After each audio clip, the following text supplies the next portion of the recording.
Mais uma vez vos saúdo com a paz do Senhor Jesus. Amém. Apenas um versículo da palavra do Senhor. Disse o Senhor a Moisés: envia homens que espiem a terra de Canaã, que eu hei de dar aos filhos de Israel. De cada tribo de seus pais enviareis um homem, sendo cada qual príncipe entre eles. Amém. Amém. Podem assentar. Eu, quando vinha para cá, foi a mensagem que o Senhor colocou no meu coração. Foi a palavra que o Senhor colocou no meu coração quando eu saí de casa. O pastor Felipe tinha falado comigo para eu ouvir, enfim. Aí eu vim e falei, bom, se eu tiver oportunidade, eu acho que é esse assunto que eu vou falar. O Senhor, disse o Senhor a Moisés: envia homens que espiem a terra de Canaã. Eu pensei aqui nesse texto, lendo esse texto, alguns dias atrás, tem mais de mês. Eu sinceramente, comecei a ler o texto e comecei a ficar inculcado com isso. O Senhor disse, pois, o Senhor a Moisés: envia espias que espiem a terra de Canaã, que eu hei de dar aos filhos de Israel. Eu perguntei, para quê? Por que Deus fez isso? Com qual objetivo? Se já era uma promessa antiga, uma promessa que Deus, quando a fez, jurou por si mesmo que cumpriria ela. Ou seja, uma promessa que era impossível de ser revogada. Essa era uma promessa, na Bíblia, incondicional.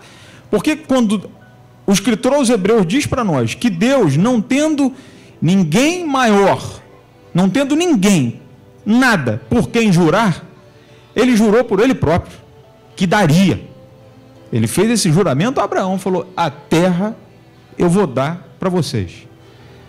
Agora, quando eles chegam de frente, depois de saírem do Egito, caminharem alguns dias e chegado num lugar chamado Cádiz Barneia, eles ficaram no monte algum tempo, poucos dias, depois passados alguns dias, mês aproximadamente, chegaram em Cádiz Barneia. Aí ali o Senhor vem com essa história de mandar espias.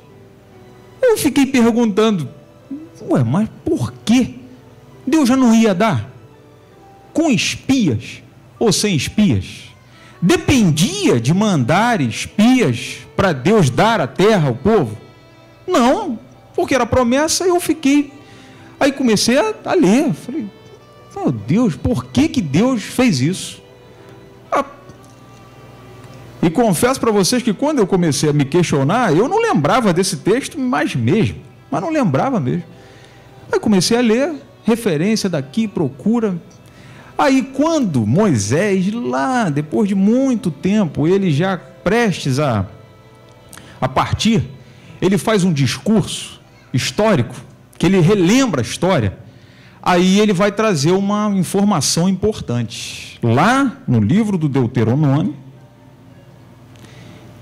no capítulo 1, ele vai lembrar a história ao povo e vai acrescentar uma informação importante do porquê daquele momento.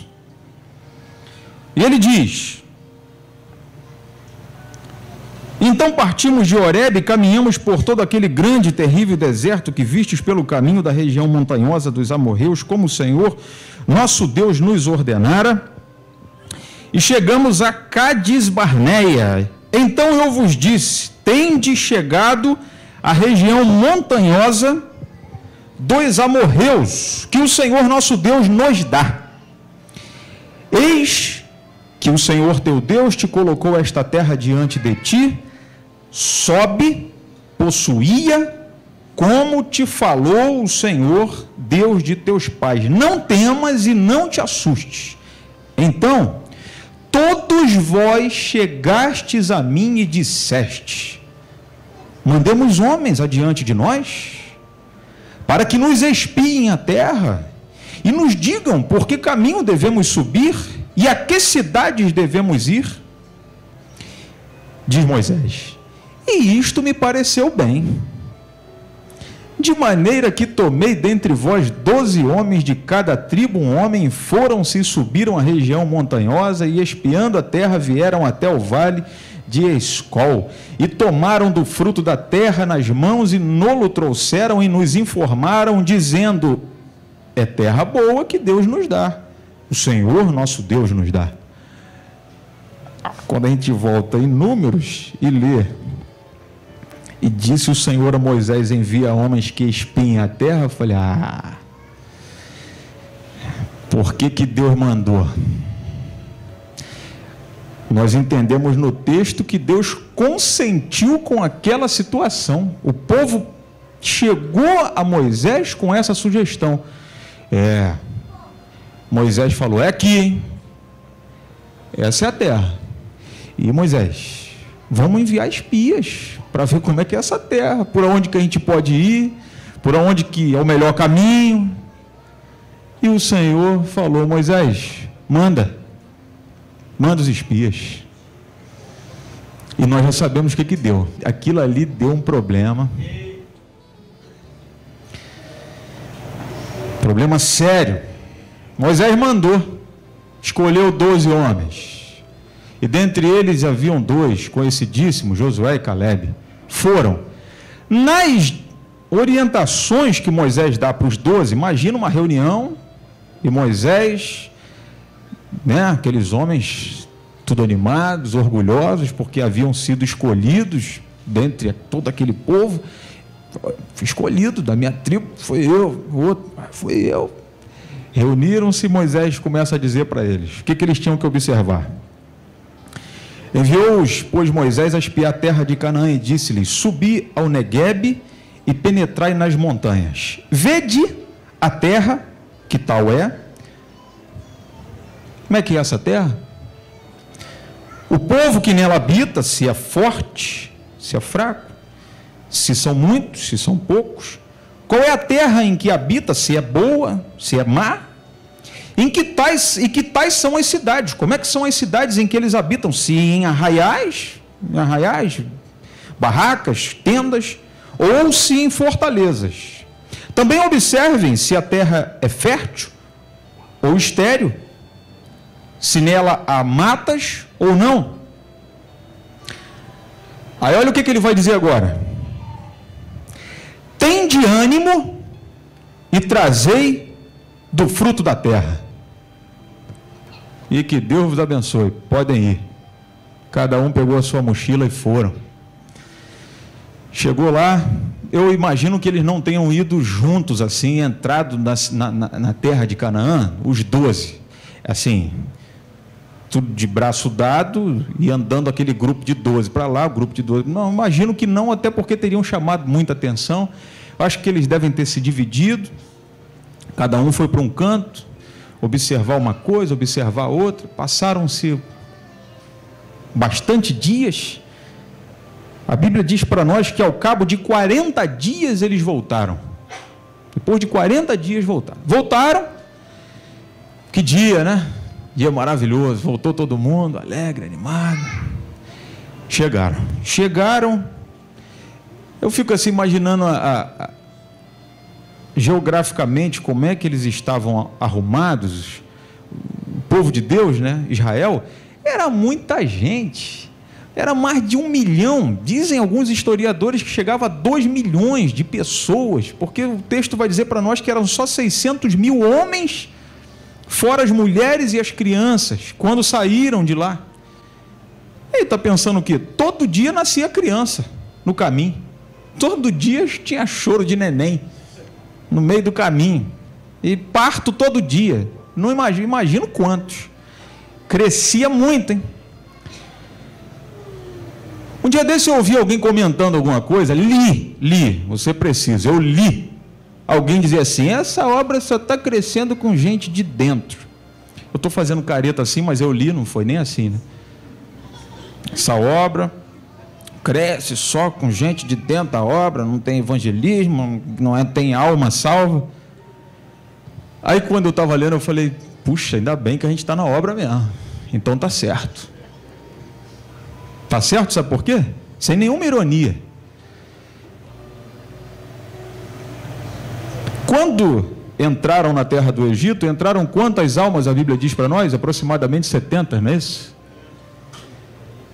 E Deus mandou eles se misturarem com quem? Com os egípcios para ficar grande? O que eles tinham que fazer? Era entre eles.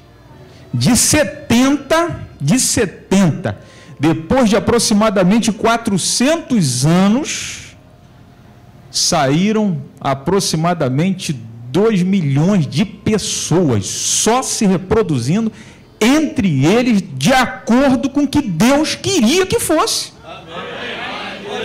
Qual é o paralelo com a obra? Está achando que Deus está preocupado com um cachaceiro? Deus deve estar preocupado com um aqui, outro ali.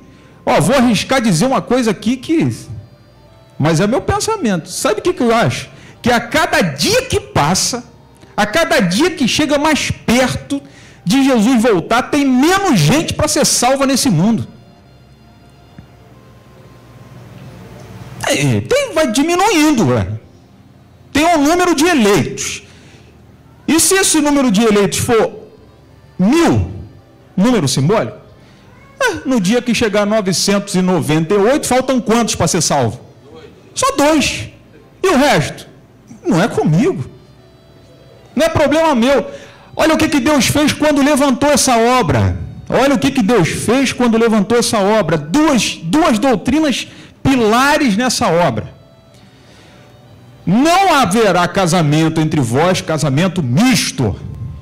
Só quero casamento aqui dentro, um com o filho do outro. Amém? Amém. Lembram bem? Não é isso, presidente? Isso é fundamental, isso é um eixo da obra. Segundo, as varoas nessa obra não podem evitar filhos. Amém? Para quê? Que retiro, hein? Uma das coisas que eu fiquei vibrando lá nesse retiro e cutucava de vez em quando, no que estava do meu lado, no outro, falei, olha só, Igreja Magé. Igreja Magé tinha um que, até onde eu sei, não é semente da obra. Ele veio, né? Ele veio, o Senhor salvou, ele conheceu a obra e estava lá, tadinho. Vamos agora, Mocidade de Magé. Quantos jovens na Mocidade de Magé? E veio anos assim. Quando chega agora no retiro, a nossa satisfação, Mocidade de Magé. Aí, só de rapazes, eu acho que tinha 6 ou 7 rapazes, fora as moças. A segunda mocidade que tem o maior número de jovens na 5ª região. E sabe com o quê? Só filhos. Só da Jaelma eu contei 5. Conhece a Jaelma? Semente que Deus escolheu para ser bênção nessa obra.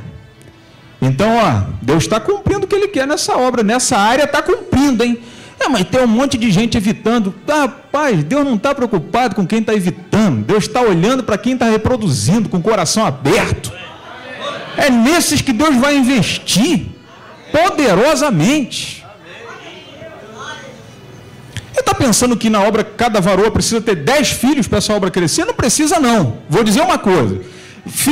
Já estudei isso, fiz um apanhado por causa que eu estava focado nesse assunto e comecei a ver genealogia daqui, ler para lá, ler para cá, e conta, e quantos filhos fulano, e quantos filhos. Sabe qual é a média? A média de filhos das mulheres no Antigo Testamento? 4 filhos. Média. 4 filhos. Umas tiveram mais, outras tiveram menos, umas tiveram 1, outras tiveram 2, mas a média, 4. Vocês não acham que a obra já está nesse ponto tranquilamente? Tranquilamente. Nós já chegamos nesse ponto tranquilamente. Um retiro que no Sítio Irmão nós fazíamos lá com 300, talvez 400 jovens. Aí nós já ouvimos aqui o presidente falar, retiro com quase 1000 jovens. Em quantos anos? Nós compramos esse sítio em 2008, não foi? Então, Em 8 anos, nós passamos de aproximadamente 300, 400 jovens. Bota aí, que seja 500. Força aí, bota 500. Em 8 anos, nós vimos lá quase 1000 jovens. Amém? Amém. Eles casaram muito.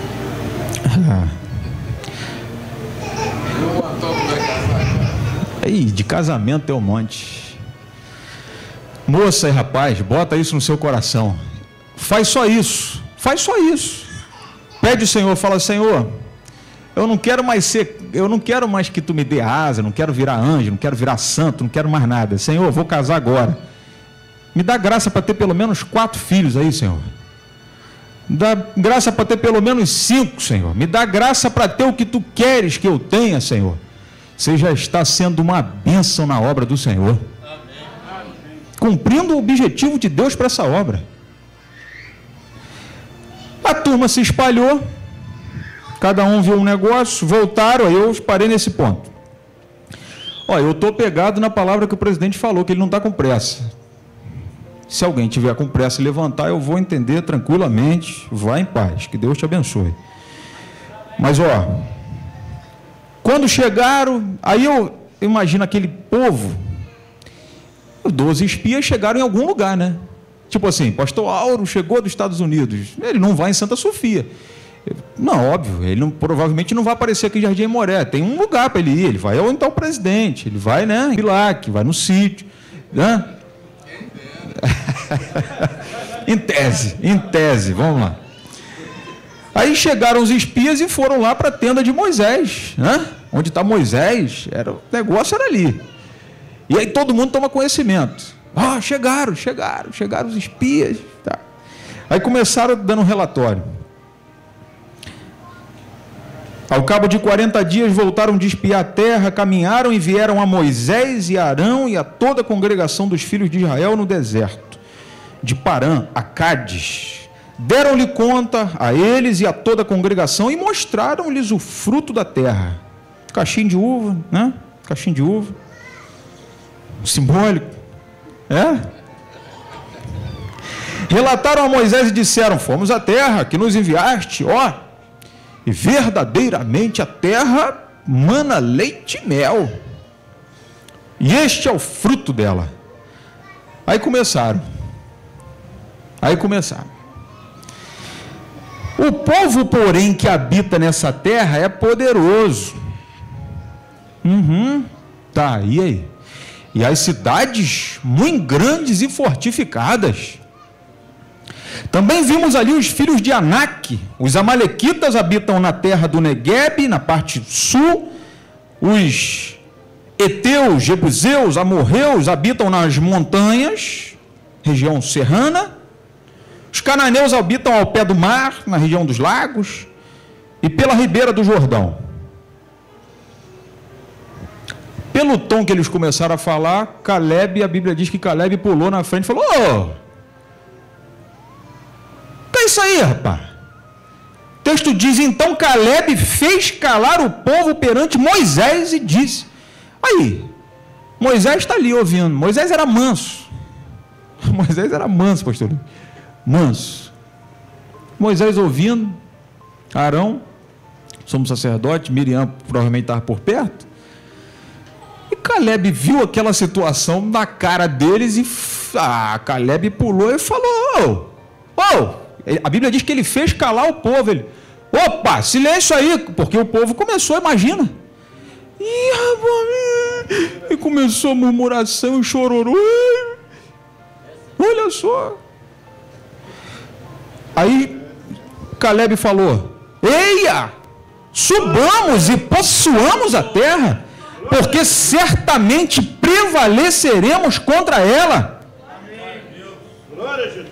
Aí achou que estava resolvido o problema. Porém, os homens que com ele tinham subido disseram: não, aí eles foram enfáticos. Não poderemos subir contra aquele povo, porque é mais forte do que nós. E diante dos filhos de Israel infamaram a terra. É ruim. Só mostraram tudo ruim. Infamaram a terra que haviam espiado, dizendo: a terra pelo meio da qual passamos a espiar é terra que devora os moradores, rapaz. Tá maluco? Você não viu? Sei lá, ele deve ter visto alguma peste lá, deve ter visto alguma coisa lá. Como é que saíram com essa história de a terra devora os moradores? De repente encontraram ebola lá, dengue. Aí saíram com essa história: a terra devora os moradores. Nunca vi terra devorar morador, deve ter sido alguma coisa desse tipo. E todo o povo que vimos nela são homens de grande estatura, rapaz, tá maluco? Tu não viu, rapaz, aquele bitelo do nosso lado, olhar para o outro lado, só... homem grandão, rapaz. Também vimos ali gigantes, filhos de Anak. E tu não viu, rapaz? Éramos aos nossos olhos, aos nossos próprios olhos, éramos como gafanhotos. O que é gafanhoto? Um bichinho assim, né? É comparado a aí, para a gente que conhece que bicho que pousa mais aqui, que é difícil o gafanhoto aparecer por aqui. Um louva-a-Deus, um grilo, pastor Manel. Um grilão assim. Você imagina um grilão diante do gigante. Eles disseram: éramos aos nossos olhos como gafanhotos diante de gigante. Você imagina um gafanhoto olhando para o gigante. E aí mais, até os olhos deles, eles também nos olhavam como gafanhotos. Sim, ó. De maneira desprezível. Quando eles acabam de dizer isso tudo, o povo estava chorando. O povo estava se descabelando, as mães chorando. Ai, meu filho, esses homens tiraram, esse tal de Moisés, esse tal de Arão, nos tiraram de lá, e agora aqui não tem sepultura, e nós vamos morrer tudo aqui, e não sei o quê. Ai, os nossos filhos, o que vai ser de nós? E a Bíblia diz que aquilo ali, ó, notícia ruim vai rápido, né? Ó, todo Arraial ficou sabendo, aqueles milhões de pessoas ficaram tudo sabendo, e a Bíblia diz que foi um pranto só. Você imagina aquele monte de barraca, todo mundo chorando. O negócio ficou feio, porque eles infamaram a terra. O que aconteceu? A gente sabe o que aconteceu, né? A gente sabe o que aconteceu. Aconteceu que não teve muito jeito, levantou-se toda a congregação, gritou em voz alta, e o povo chorou aquela noite, passaram a noite chorando. E murmuraram contra Moisés, e murmuraram contra Arão, toda a congregação, e disseram: tomara tivéssemos morrido na terra do Egito, ou mesmo no deserto, e por que nos traz o Senhor a esta terra, para cairmos a espada, e para que as nossas mulheres e nossas crianças sejam por presa? Não nos seria melhor voltar para o Egito? E diziam uns aos outros: levantemos um capitão e voltemos ao Egito. Vamos arrumar alguém, vamos fazer um motim aí, e vamos arrumar alguém que conduza melhor, vamos voltar para o Egito.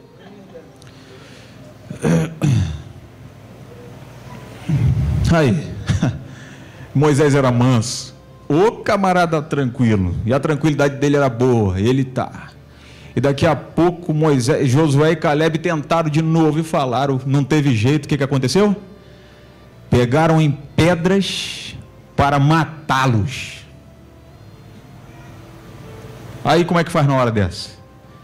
Chama a polícia? Chama o BOPE? Aí só acontecia assim, a nuvem vinha baixando. Aquela raça só tinha medo da nuvem. A nuvem era o terror. Quando eles olhavam: rapaz, a nuvem. Corria todo mundo: a nuvem. Ó, corria, largava pedra onde estava e corria: a nuvem. Aí o Senhor veio. Aí o Senhor pegou e essa turma toda aí só vai... Não, primeiro o Senhor começou, vou resumir aqui. O Senhor começou dizendo o seguinte: Moisés, sai daí, eu vou matar todo mundo. Moisés, como sempre: Senhor, faz isso não, o que eles vão dizer? As nações, Senhor, eles vão dizer que tu não tem poder para fazer o que tu falou que ia fazer. Poxa, Senhor daqui. Aí o Senhor falou: tá bom, Moisés, eu não vou matar agora não, mas vou te dizer um negócio, hein? Eu vou matando devagar.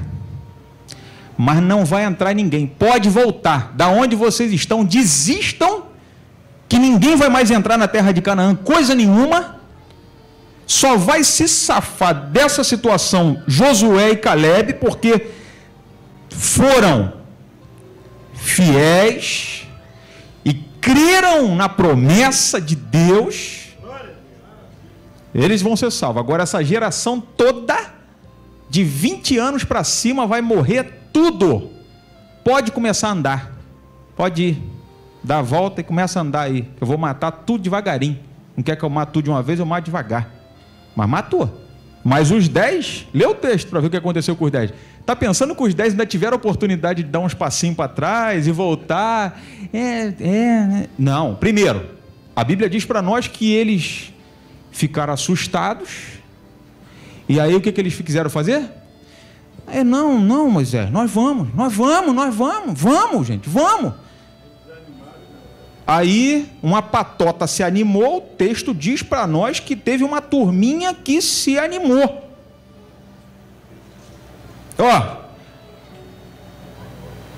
E falou Moisés estas palavras a todos os filhos de Israel, e o povo se contristou muito, porque quando Moisés chegou e falou, vocês arrumaram um problema. Aí Moisés só tinha como falar depois que a nuvem baixava.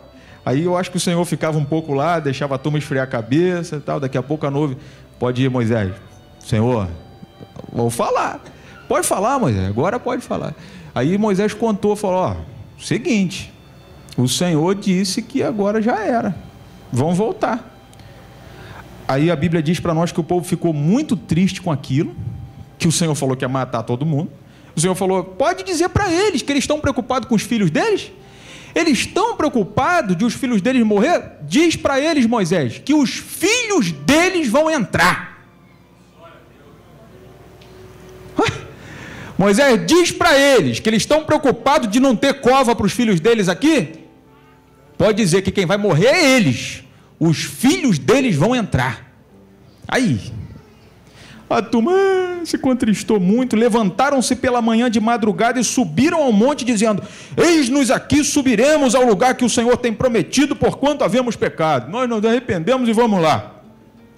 Porém Moisés respondeu, por que transgredis o mandado do Senhor? Isso não vai prosperar não, e não subais, pois o Senhor não estará no meio de vós, para que não sejais feridos diante dos vossos inimigos.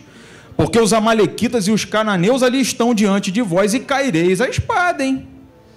Pois uma vez que vos desviaste do Senhor, o Senhor não será convosco. Contudo, sem raciocinar nada, temerariamente tentaram subir. Mas a arca da aliança do Senhor e Moisés não se apartaram do meio do arraial. Então desceram os amalequitas e os cananeus que habitavam na montanha e os feriram e voltaram de cara grande. Não tem jeito mais não. Vão andar pelo deserto. Bom, duas coisas importantes que Moisés falou, e tudo isso, as duas coisas mais importantes eles esqueceram. Tem de ânimo, trazei do fruto da terra. O texto acrescenta para nós que aquela terra, Moisés já sabia do que estava falando. Moisés, quando falou trazei do fruto da terra, o texto acrescenta, e aquela época era a época das primícias. Moisés já sabia que eles vinham trazendo uma coisa para ser visível, para todo mundo ver. Mas você sabe que às vezes o que a pessoa vê, você viu? Não viu o cacho de uva, rapaz? Mas o que prevaleceu? Foi o que eles estavam vendo? Prevaleceu a infâmia da terra. Essa terra tem de ânimo. Tem de ânimo. Como é que é olhar para essas coisas com ânimo? Com ânimo.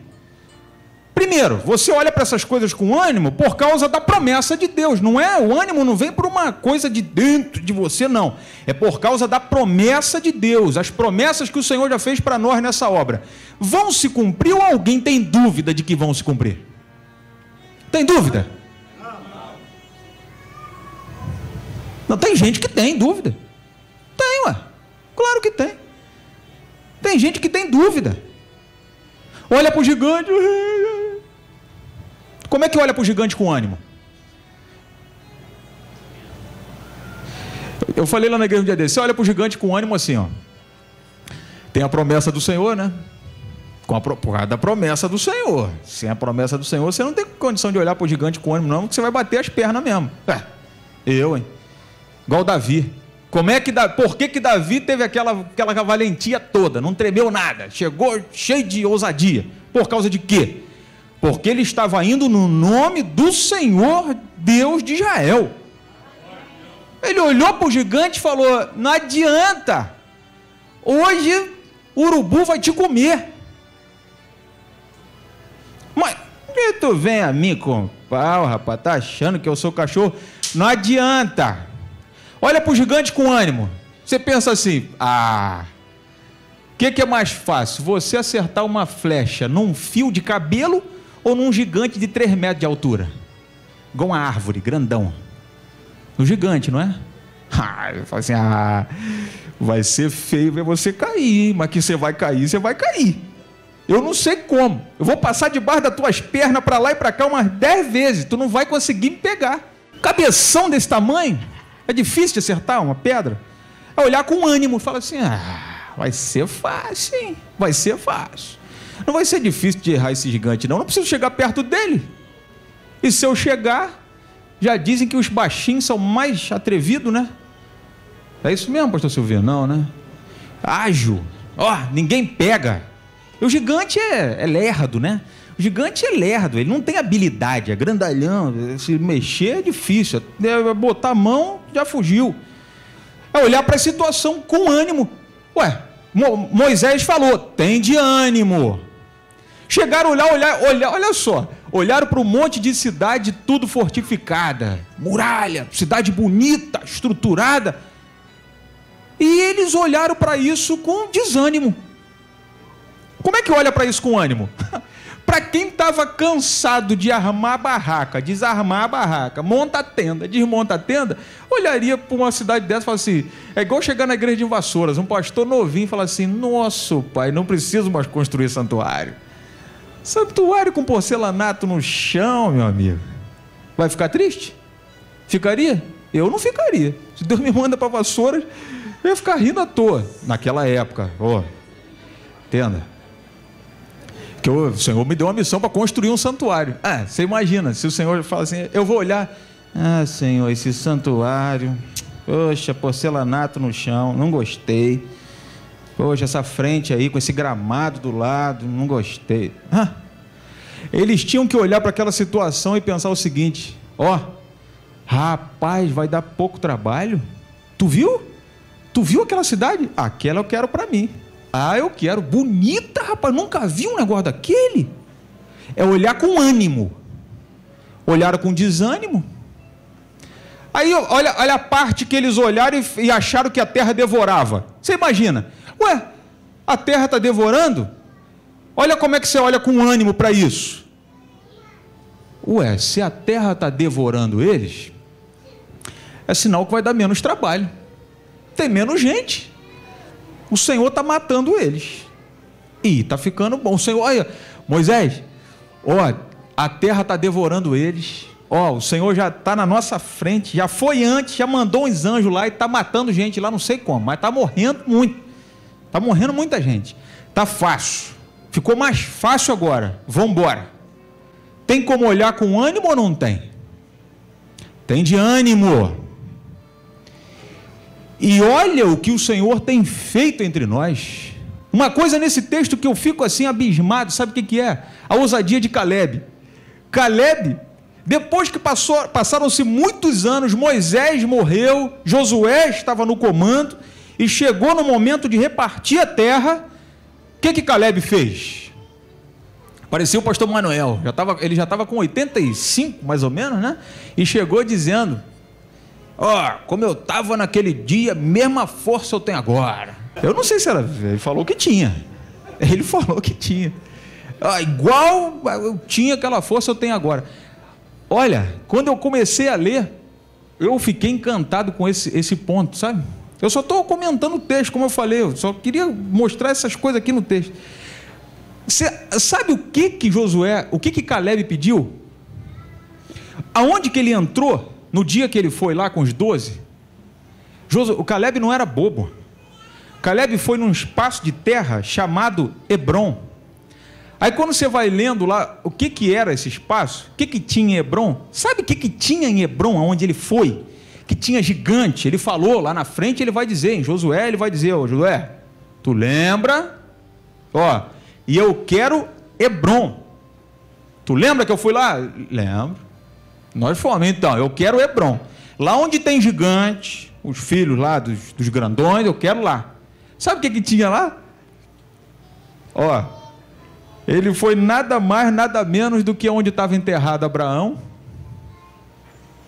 Isaac e Jacó. E as suas respectivas esposas, conforme o texto nos fala, na caverna de Maquipela, onde Abraão, há muitos anos atrás, pela fé na promessa que Deus tinha feito a ele comprou, dentro de Canaã. Eu quero essa terra aqui para enterrar minha mulher, e quando eu morrer, me enterra aqui. E veio Isaac e falou a mesma coisa, ó, é aqui, enterra a Rebeca aqui, e eu quero ser enterrado aqui. Quando Jacó morreu, foi a mesma coisa, enterraram Jacó, todo mundo junto. Ué, aquilo ali era o RGI da terra. Os ossos de Abraão, de Isaac, de Jacó e das suas esposas. Como é que Deus não vai me dar essa terra?